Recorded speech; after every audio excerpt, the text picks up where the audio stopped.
Thank you for that, Professor. You just gave an amazing class for the Kemetic School on academic mind, and it's part of the series that you've been doing.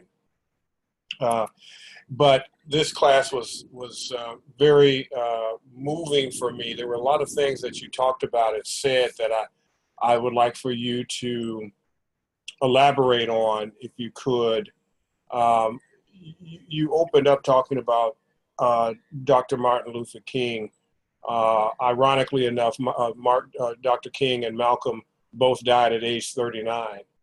And you talked about, and I'm paraphrasing here, that when your life becomes so valuable, it threatens the lives of others.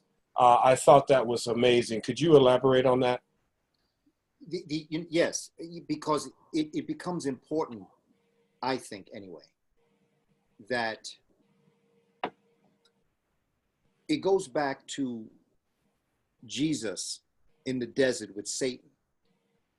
You know, the forces and principalities of evil that face the principalities of truth and light, they are intimidated. The forces of evil are intimidated by the forces of good. And when you live the type of life that shines like Dr. King did, you know, his message was of mer. Mer is a Kemetic word that evokes the highest form of love.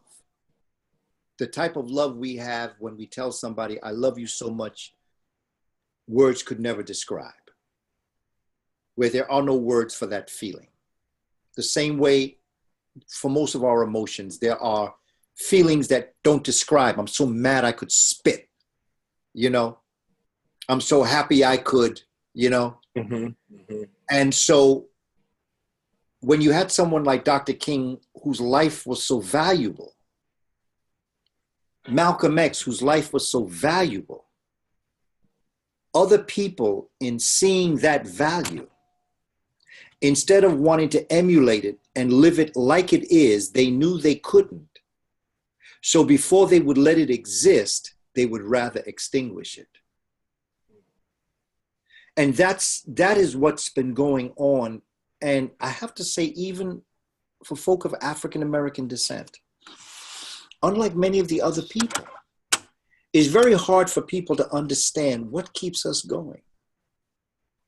After all that they do, hunt us down in our community as if we're animals. To them, we are. But what's most important, more than that, is a fear they have of us as a people. And yet we still can come back. We still can come back and live our life in the same communities where we're threatened every day by the nature of the predators that come into our communities.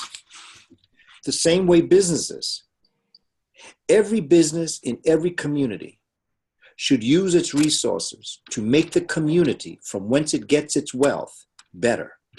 Mm-hmm.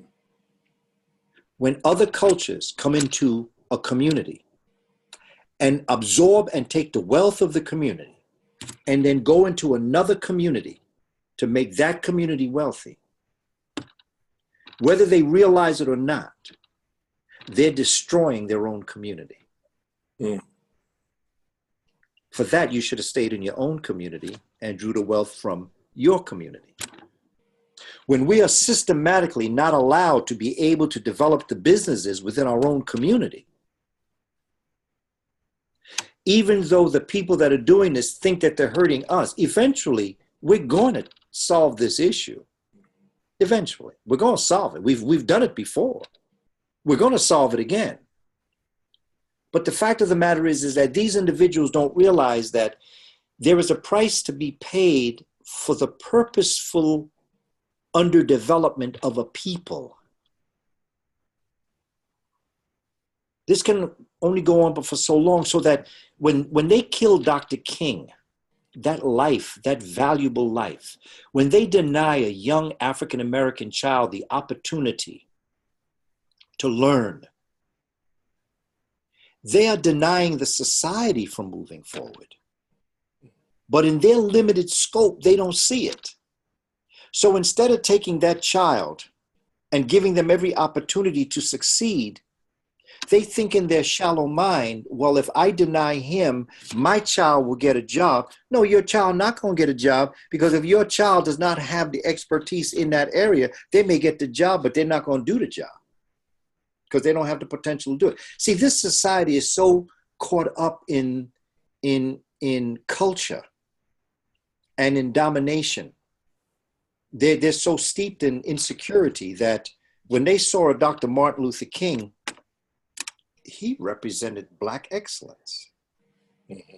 When they saw Paul Robeson, Black excellence. Malcolm X, Black excellence. They all triggered white fragility. Absolutely. Immediately. They deny it, but it's there. And so Dr. King's life was so valuable. The forces that realized that he was going to extinguish their insecurity, heighten their fragility, they had to kill him. Because the light that he shone, you know the program we did on melanin that absorbs the light in the room? Mm-hmm. Mm-hmm. See, Dr. King absorbed that light, the world's light, the spiritual light. He absorbed it in the essence of his message. And just like there were people that loved him, there were people that hated him. As they called him the Reverend Dr. Martin Luther King, there were others that called him Reverend Martin Luther Coon. Mm-hmm. And this is the dynamics of the principalities of evil and the principalities of good. The one thing that evil knows is that evil can't overcome good. Good will always win out. As Dr. King said, the arc of the moral universe is long, but it bends towards justice. It bends towards ma'at. It not just bends towards it, it kneels down before it. It honors it. The moral universe honors and respects, although it's long, it's there. And so that's what I meant when I said about Dr. King. Mm. He was a phenomenal, and not just Dr. King alone, but many people in our community who may not be of the stature of Dr. King, but carry that light. There's a lot of folk who may never be known. There are a lot of our ancestors that will never be known, yet they did as great a job on our emancipation and liberation as Harriet Tubman. Harriet Tubman happens to be somebody that we know. She came to our attention. Booker T. Washington came to our attention. Marcus Garvey came to our attention. But there are hundreds of us, like Richard Pryor say. I'm not going to curse, but Richard Pryor said there was a lot of funnier people than him in Peoria, Illinois. He just happened to be the one that was lucky to be seen. Mm-hmm. Mm-hmm. Smokey Robinson, in that interview that you shared with me, mm-hmm. he said, there was a lot of people that could sing in Detroit. But the people with Barry Gordy happened to just be lucky enough to come forward. And so there's a lot of us that are like that. And what I'm trying more than anything else, as I contribute to the work that we're doing in the Kemetic Wisdom School, is to bring information that doesn't always revolve around the word Africa. Mm-hmm. Mm-hmm. Because when you really get down to it, Brother Philippe, it's not really about Africa. It's about Ma'at. It's about the moral universe. It's about the cosmic reality. It's about how do we become excellent? Okay, we have this information. Okay, we know about the Moors. We know about the Shabaka stone. But so what? You know about it. How are you going to activate it? How do you apply it? How do you apply it? Yeah. How do you synthesize it? How do you bring it all together? Where you begin to make these connections, like I talked about the money in our class, about 5 pennies is 1 nickel. Okay, so you have 5 things that becomes one thing. Now you can take 2 nickels and create 1 dime. Now you can take 2 things and make it one thing, and you can take 10 pennies and make it one thing. You're constantly building in and creating connections in your brain by synthesizing. And the better you synthesize, the more roads you create to get to the knowledge that you need. Imagine having a city with only 1 road. Mm. Now imagine having a city with 20 roads. Every place you want to go, you have 20 ways to get there. Mm-hmm. But if you only have 1 road, there's only 1 way to get there. So when you synthesize and look at things from all different perspectives, you create neuronal or neuron or nerve cell pads in your brain that allow you to see a bit of information from 20, maybe 30 different angles. And when you keep doing it over and over again, you clean those roads, you make them purer, you make them cleaner. So what eventually happens is that that information electrically is moving through your brain so quickly, it now becomes intuitive. In other words, you know because you know. Mm-hmm. You don't have to think. Mm-hmm. It's like when you put your hand on fire and you pull it back. Normally, all messages will come to the base of your brain and it'll come up and you'll think about it. Okay? But in the spine, in the reptilian part of your brain, in your brain stem, there are certain things that you do that you immediately respond. Your brainstem tells you, we ain't got time to think about it. It's hot. Mm-hmm. Move your hand. That's the way information is. There are times that information can come to you and you immediately absorb it, deal with it, and it's gone. Mm-hmm. People who play sports are like that. Now imagine information and higher forms of thinking on the level of a sports player. When you stop and think about what a sports player does. You talked about that in the class. I was fascinated. Tell us about the 3 seconds. Yes. Oh, yeah. That's the idea of the difference between being great and being the greatest. The greatest have been able to develop their brains so that they can see what's going to happen 3 seconds before it happens. So therefore, Muhammad Ali was boxing, right? And he was so in tune with himself and within his environment, he knew he's going to throw a left and follow it with a right. So Ali would react in a way that he could not throw the left or the right because he could foresee it. Mm-hmm. He saw something 3 seconds behind. Michael Jordan, dribbling the ball down the court, could look at the court and see from all the angles, all the players that are on the court, what each of them was going to do within the next 3 seconds, so he could counter that by what he was going to do. Martial arts is the same exact way. Martial arts, at its most fundamental point, can literally see what your opponent is going to do before you do it, and they don't always watch your body. They watch you, mm-hmm. and they can sense. It's interesting because in martial arts, it's called the chi. Mm-hmm. In Africa, it was called the ka. Mm-hmm. That's where the chi came from. Mm-hmm. And so the difference between being great, which is good, and the greatest, which is better, is that you have fine-tuned your brain to the point where you can see 3 seconds ahead. We're not talking psychic here. This mm-hmm. ain't psychic. This is natural. Mm-hmm. This is physics. Yeah. We can call this supernatural. Mm-hmm. Not supernatural. Supernatural. We can call this extraordinary. Mm-hmm. Not extraordinary. Mm-hmm. Extraordinary. That you have risen to that level of human that you might call the divine human. And this is what the Neset Biti was supposed to represent to the people. It wasn't about he was God on earth. He represented the God quality on earth for us to look at and be able to emulate. He was supposed to be the purest of them all. Can we say that about the United States in 2018? Is our leader the example that we want to be?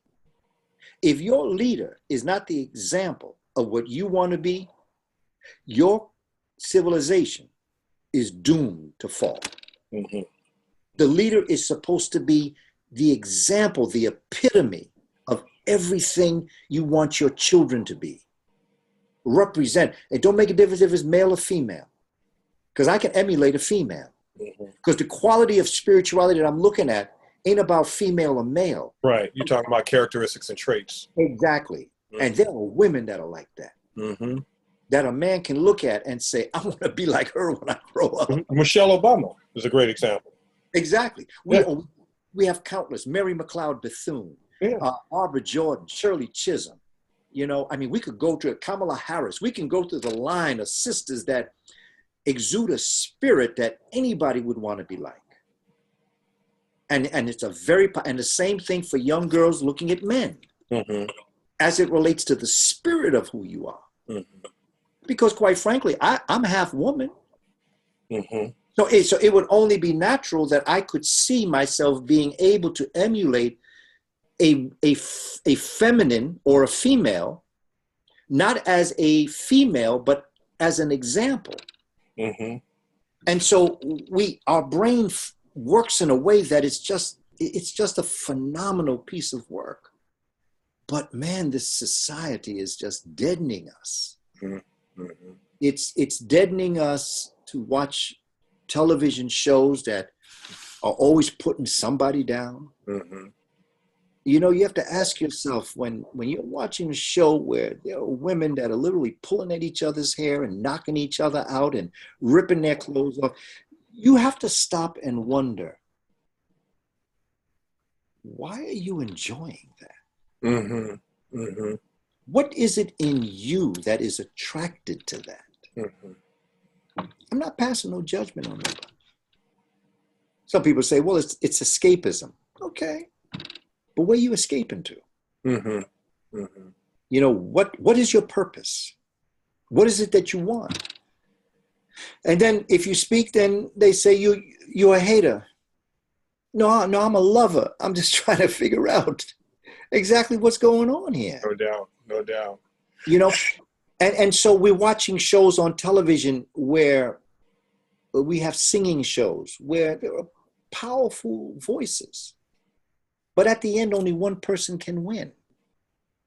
Now, I don't have a problem with competition. Competition has its place, and it pushes us forward. But it's almost like there were some shows that we watched, singing shows, that we watched because one of the judges would put down a performer. We enjoyed watching the things that he would say to her or to him. Where is that emanating from? Where is that need to put another person down emanating from? So these are the types of things that we're looking at in terms of developing the brain and just being able to connect our neurons on higher levels and be able to do extraordinary things.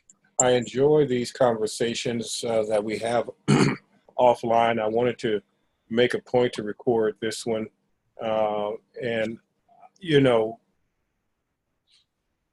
I believe one of the greatest gifts of the Kemetic Wisdom School is that I'm getting a PhD in so many areas of work from you adepts.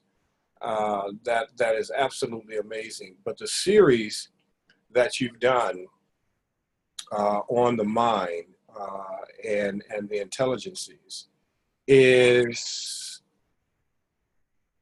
for some, I would assume, beyond even comprehension, because it takes it's genius training. It's teaching us how to tap into that first frequency of the geniuses of our ancestors, and how to train our brain to think and to process information at high levels of speed, but then also, as you said, 3 seconds, high level of activation.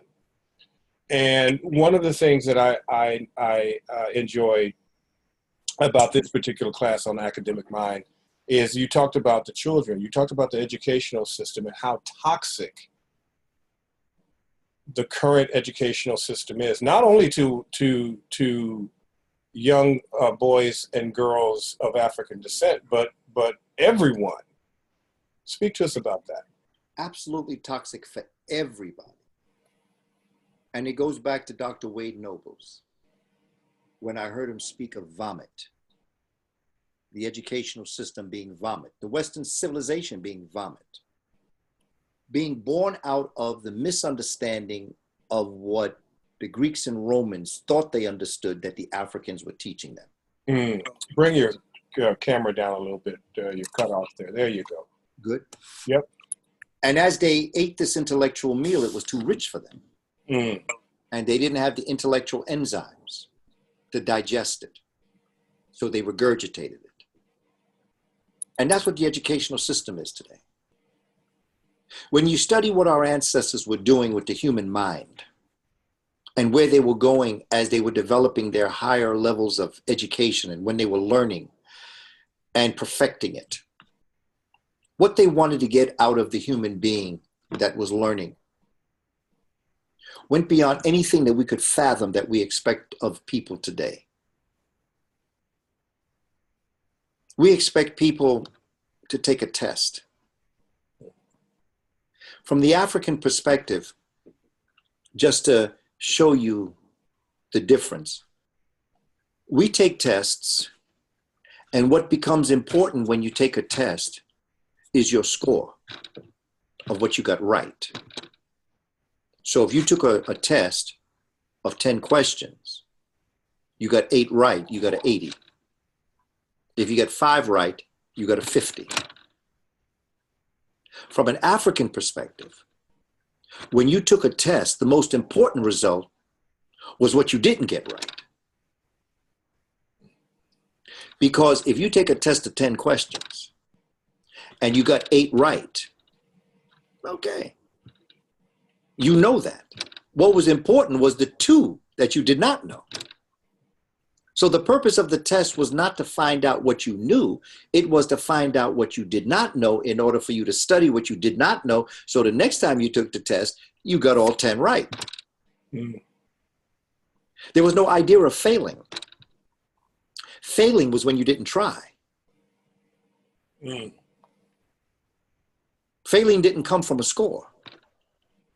They believed that inherently everybody was a genius. But you just have to find, you know, it's like when you see Double Dutch, right? And they're doing the rope, right? And you see the people going in, right? They're going back and forth, right? And what they're actually doing when they're doing this is that they're watching the rhythm of the ropes. Okay, that's what I call it in school. You're watching for the rhythm of the ropes. And when you get into that, if you just watch people do it, I'm speaking about brothers and sisters do it, but we're going to look at sisters for now. Just watch the sisters. They're watching the rhythm of the ropes. They're listening to as it hits the ground, right? They understand. So when they get into that rhythm and they get into the ropes, they can start doing all the things that they do in Double Dutch. That's how education is. Watch for the rhythm of the ropes. Okay, as you're in class and that facilitator is talking, your teacher is talking to you, what you're doing is you're getting ready, you're watching, right? You're watching the facilitator. You're trying to make it so that you can find the rhythm. And the people who are turning the ropes ain't trying to mess with you, so they want to create the rhythm for you. So the teacher should be wanting to create the rhythm for you to be able to find your place where you can come in. Your place to come in may be mathematically. Your place to come in may be self-reflectively. It might be scientifically, it might be historic, it might be geographic, but whatever your entry point is what gets you into the ropes, gets you into the flow of education to draw out of you this information. Testing is insignificant to your intelligence. Testing has never and will never measure your intelligence. It is a way to figure out what you know rotely. There are certain things that you should know rotely. There's no question. There are things that you just have to memorize. You have to memorize the multiplication table. Mm-hmm. You have to memorize the periodic table of elements. Mm-hmm. But there is a way that you can study that. There's a way that you can memorize it in a way that goes with the flow of who you are as a person. But there are things that you need to know. So there are reasons that you take a test, but not to judge your intellectual capacity. Wow, nice. Not that, not that. And I know, because I know too many geniuses that don't do good in school. Mm-hmm. Mm-hmm. And I also know, because in a flip way, I do very good on tests. Because my generation was the generation that was being geared up for standardized tests. Mm-hmm. And I'm very good at tests. In fact, I've never gotten below a 91% on any standardized test I ever took. Mm-hmm. Lowest, in fact, I got a 65.6 on my teacher's exam. Mm. But I never took an education course because my background is in international politics. And my minor was in revolution. I wonder how that happened. Yeah, that was my minor, Central and South American revolution. Because at the time, there was a lot going on in Chile. And, I was always fascinated with Cuba. And so I studied revolution. Also, I was studying the Caribbean. I was studying Africa. I was studying the different revolutions, the Mau Maus of Central Africa and places like that. So I never had any education courses, but I got a 65.4. But that was my score, my raw score. But where I was as it related to the curve is I was up in the 80s. I passed that test with a 65.6. But also, I want to emphasize, I was never, ever, ever the smartest person in the class. Mm. I just knew how to take a test. It's just a skill. I taught test-taking skills. I taught PhD candidates how to take the Miller's analogy exams called the MAT. I never took the MAT. There's just something about testing that flows with me. Mm-hmm. You have that rhythm. But it doesn't reflect it doesn't reflect what I did in the classroom. Mm-hmm. That's how I know it's all a game. Mm-hmm. Because if I received the scores that I got in my classroom, that should have been reflected on the test. Mm-hmm.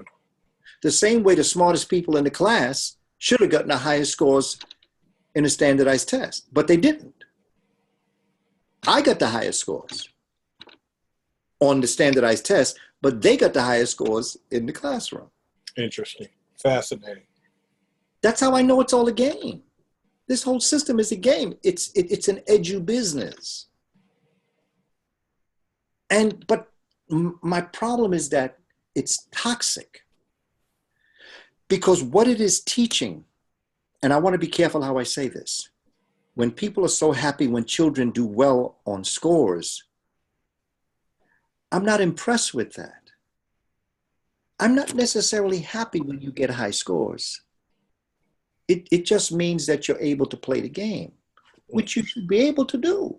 Mm-hmm. I don't want to down that. What I want us to strive for consciousness, not to do well on tests. Play the game, do good on the test. But that does not reflect your intelligence. What reflects your intelligence is basic fundamental principles of Ma'at. And the reason why our ancestors were able to do what they were able to do was because what was most important to them was wrapped up in nature and not just being able to choose the right answer out of 4 choices. Because there's two ways that you can pass a standardized test. When you know the right answer and when you know all the wrong answers. But you don't have to know the answer. Another way you can pass a standardized test is to build up your vocabulary. Because when you take a standardized test and they ask you a question, you may not know the answer, but if you know the meanings of the words, you can answer the question because the answer has to be in one of the four choices. So if you have a fluent vocabulary, then you can take any test and do very well on it. You don't even have to know the answer. Mm. You have to know that every standardized test, no matter what test you take, is a reading test. And the answers are in social study. The questions are always either in social studies, or science. So here we cut social studies programs and add on extra reading programs.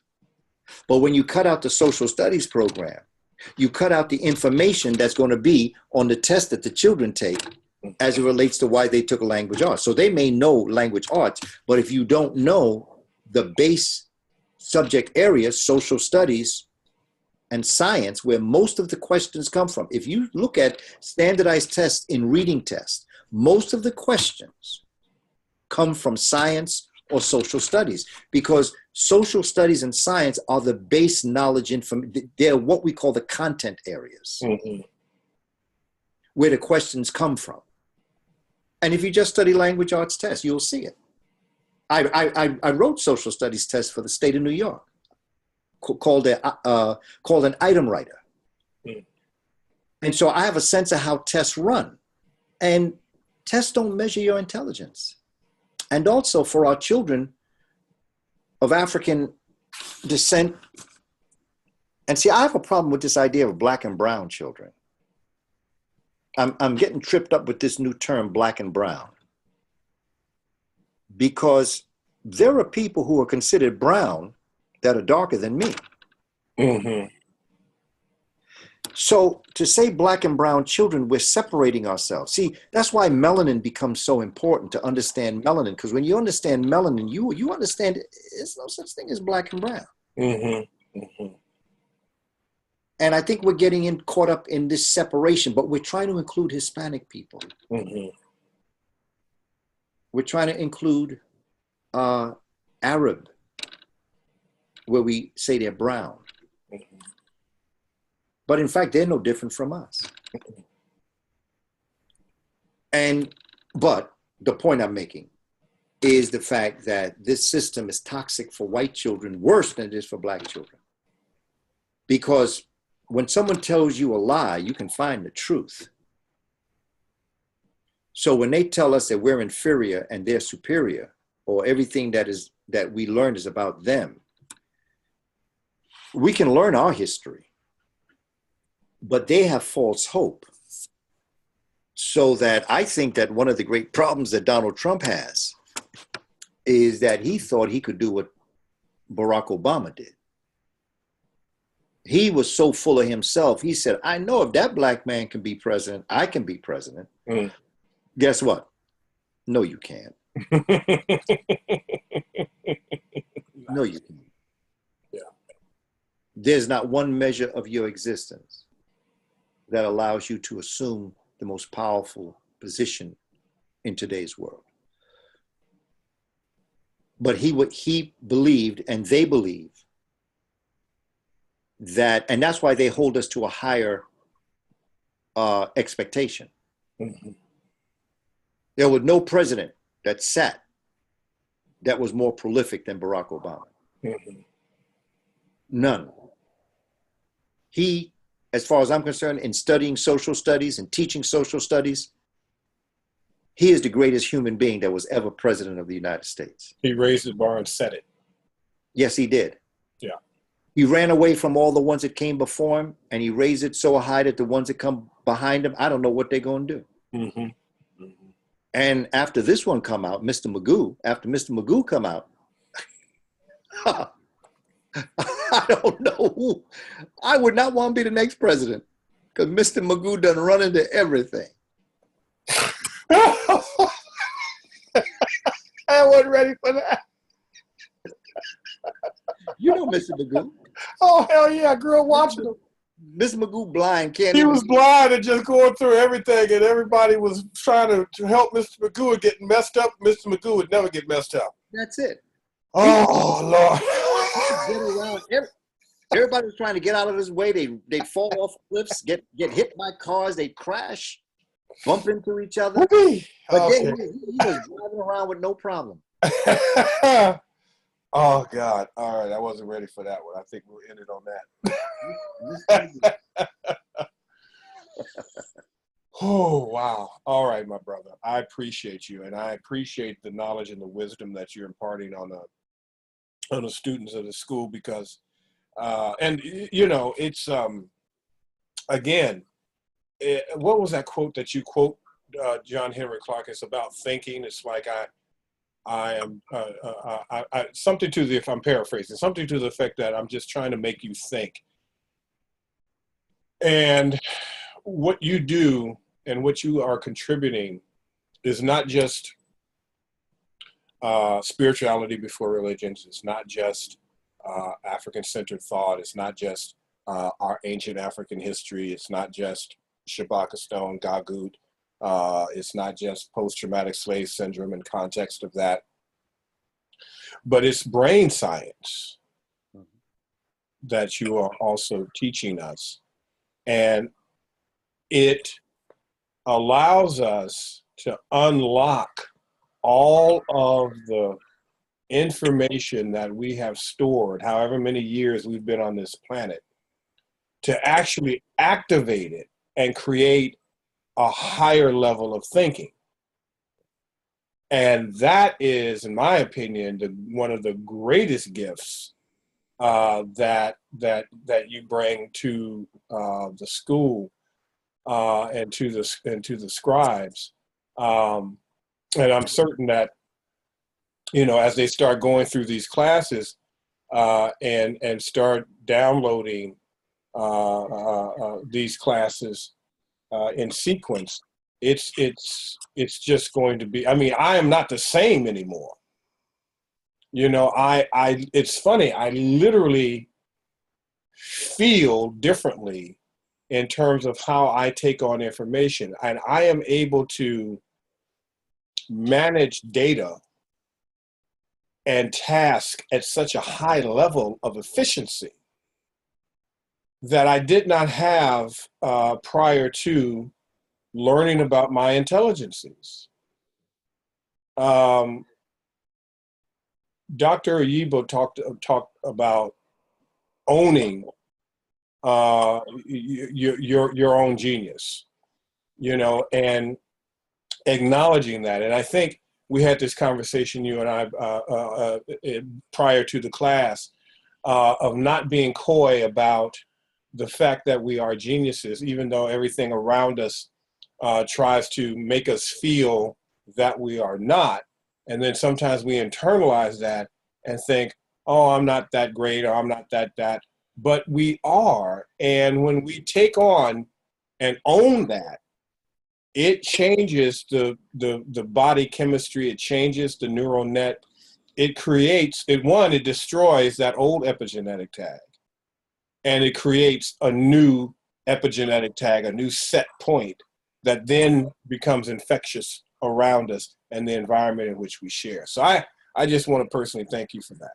Oh, there's no question, brother, because that's really what I'm attempting to do more than anything else. And I liken it to the story I tell about my relationship with Dr. Clark. Having gone to many of his presentations and accompanied him where some of the places that he went, there was this one presentation that I accompanied him. And at the end, as we were leaving and we were returning back wherever we were going, he was probably going home or somewhere like that. He said to me, Booker T, I noticed that you didn't hear a word I said. And I said, you're right, Dr. Clark. This time I decided I wasn't going to listen to what you were teaching. I decided I was going to watch how you taught it. Mm-hmm. So it took a different skill set to watch his mannerism, which he picked up. He noticed I wasn't listening to him. Mm-hmm. I was watching him. Mm-hmm. And that's like education. Mm-hmm.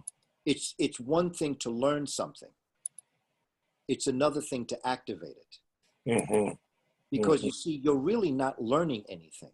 Mm-hmm. All you're doing is coming to consciousness that you know something. Mm-hmm. But knowing that you know something means nothing if you can't activate it. Mm-hmm. Mm-hmm. And Very that's what good. I'm trying to get our folk to understand, to Yes. activate this information. You can go all the seminars, all the lectures, go to Egypt with everybody, come back, buy all the DVDs, get all the books. But if you cannot activate any of that and apply it into your everyday life, it's entertainment. Yeah. It's entertainment. You could know Africa, but our job is to be African. Yes. Yes. And to be African means that you think Ma'at, you speak Ma'at, and you do Ma'at. Mm-hmm. Truth, justice, righteousness, harmony, balance, reciprocity. In all facets of life. Mm. And this is what we're trying to do. Know your history, know your culture, understand that. Culture is to human as water is to fish. And so if we find ourselves acting out of our own self, it's because we are like fish out of water. Mm-hmm. Mm-hmm. You heard people say, you like a fish out of water. That's what happens when you don't know your culture. Mm-hmm. It has its place. There's a cultural common sense to things, so that I understand. But if you don't activate this, if you don't do something with this, responsibility is 2 words, not 1. Responsibility is the response to your ability. Mm-hmm. And that's what we have to start to do. And this is what I'm hoping my contributions do for us, is that we can do something with this. You don't have to ask anybody what to do economically. You don't have to ask somebody, will you subscribe for the next month at Kemetic Wisdom School? Once you start hearing the words of Dr. Jeffries and Professor Smalls and Brother Patai and Savvy Sasha and, all the ones that are yet to come, Sister Nzinga and Brother Onaje and all the ones that have come, you won't even have to wonder. Mm-hmm. In fact, you'll subscribe for a year. Mm-hmm. Mm-hmm. Because you're going to know, instead of me having to do this 12 times, let me just do this once because I'm going to do it. Right. Exactly. And for each of us, as those who are part and facilitate this, we all have to bring that same work ethic to our. And you do. And you do. I mean, I spent 3 hours of record time with Dr. Lincoln Jeffries the other day. I mean, this is historic. He's never, ever done this before. Absolutely. He's never shared this information before.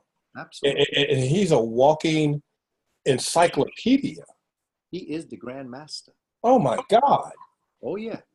Oh, Whew. Yeah. I mean, today, just as part of this conversation, I told you that I am with my son Heru developing a documentary on Malcolm X. Mm-hmm. I've been working all day. Right now, brother, it's Friday morning, and it's 2:46 a.m. That's right. It's 11:46 here. It's almost Friday my time. So when I'm talking about work ethic, I'm talking about work at midnight oil. Hello. We ain't playing with nobody. This ain't no game to me. This is for the family, man. This is for the legacy. That's it. This is to thank all those that came before us. Yes, I have nothing to complain about. I can't say, oh, I'm so tired, I don't feel like it. Bullshit. Pardon my French. Absolutely.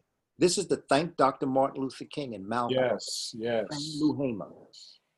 Booker T. Washington and E.B. Du Bois, Marcus Garvey. This is the way we thank them, to let them know that for what you've done, this is the least that I can do. Exactly. Your legacy alive. Right. Absolutely. This ain't no game. You either is or you isn't. That's right.